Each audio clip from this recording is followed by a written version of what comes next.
6 people got on 2 helicopters in Rio de Janeiro this morning. None of them made it back. One of them was Oliver Tree, one of the most bizarre, most misunderstood, and most genuinely original artists of his generation. Dead at 32. And here's the thing that's going to haunt me. He had a world tour about to start. New album out. He was at the peak of everything. And just like that, gone. Today, we're going to talk about who Oliver Tree actually was, because I think most people only got about 10% of him. And now that he's gone, the other 90% deserves to be said out loud. Let's start with what we know. This morning, Sunday, June 14th, 2026, 2 helicopters collided mid-air above Recreio dos Bandeirantes, a neighborhood in southwest Rio de Janeiro. 6 people were killed instantly. Local authorities confirmed the crash. CNN Brazil, citing the civil police of Rio de Janeiro, reported Oliver Tree was one of the passengers in one of the helicopters, along with 4 others. Lucas Vignali, Gaspar Prom, Lucas Brito Chaves, and pilot Alexander Souza.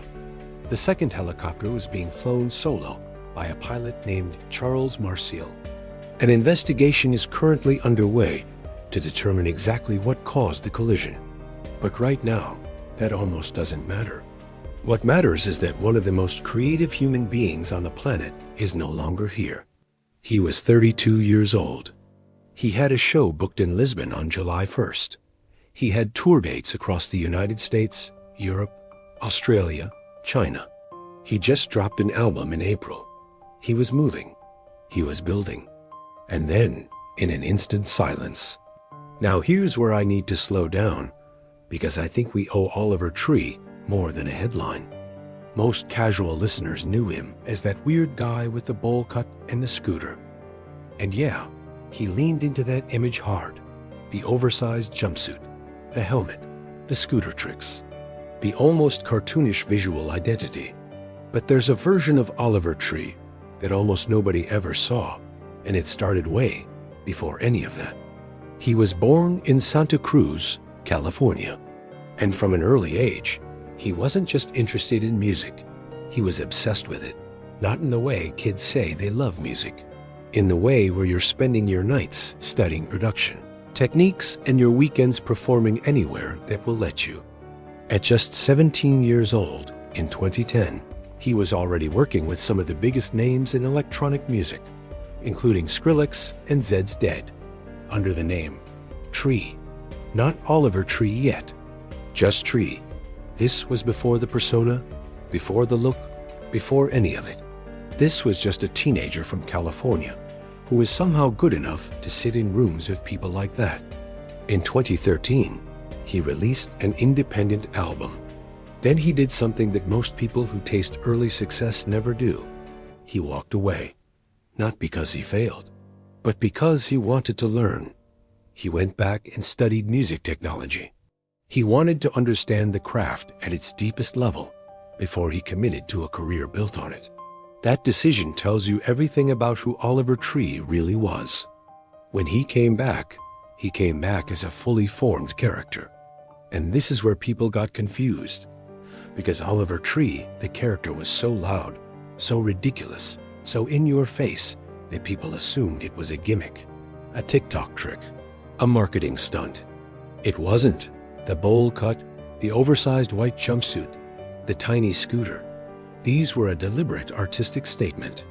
Oliver Tree was essentially doing what David Bowie did, what Lady Gaga did, what Tyler the Creator does.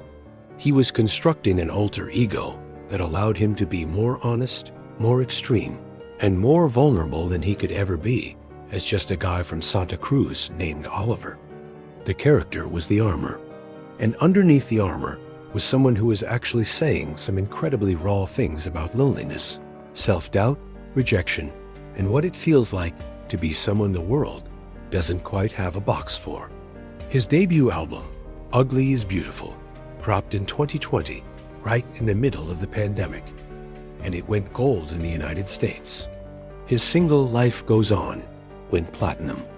Think about that for a second.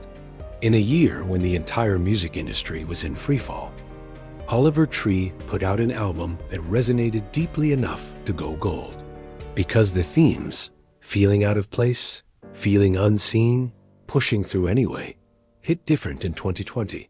He followed it up with Cowboy Tears, Alone in a Crowd, and most recently, Love You Madly, Hate You Badly, which came out just 2 months ago in April 2026. That last title alone, Love You Madly, Hate You Badly. If you listen to that album knowing what we know now, it hits completely differently. It's an album about contradiction, about feeling everything too intensely and not knowing what to do with it. He never made music for radio. He made music for the people who felt like they didn't fit anywhere. And those people found him and held on to him because he was one of the only artists who made them feel less alone. Here's what I keep coming back to. Oliver Tree was 32. Most artists don't even figure out who they are until their 30s. He had already built something genuinely unique, a visual language, a sonic identity, a relationship with his audience that was unlike anything else in music. And he was just starting to fully step into it. The world tour he had planned wasn't a nostalgia run. It wasn't a greatest hits moment. It was an artist in motion, pushing forward, still evolving. We're not just mourning what he created. We're mourning what he would have created. The albums he would have made at 35, at 40, the weird, brilliant, unexpected directions he would have taken. All of that is gone now. And that's the part that's genuinely hard to sit with. If you've never listened to Oliver Tree, please, go listen today. Start with Life Goes On. Then go to Ugly is Beautiful front to back. Then go to Love You Madly, Hate You Badly. Let his music do what it was always designed to do. Make you feel less alone in the weird, uncomfortable, beautiful mess of being alive. Oliver Tree was 32 years old. He died this morning in Rio de Janeiro. He was one of a kind, and we're not going to see another one like him. Rest easy, Oliver. If this video meant something to you, share it. Not for the views, just because Oliver Tree deserved to be understood while he was here, and he deserves to be remembered now that he's gone. And I think that's the real tragedy of losing artists young. It's not just the music, it's the conversation that ends. Because Oliver Tree wasn't just making songs.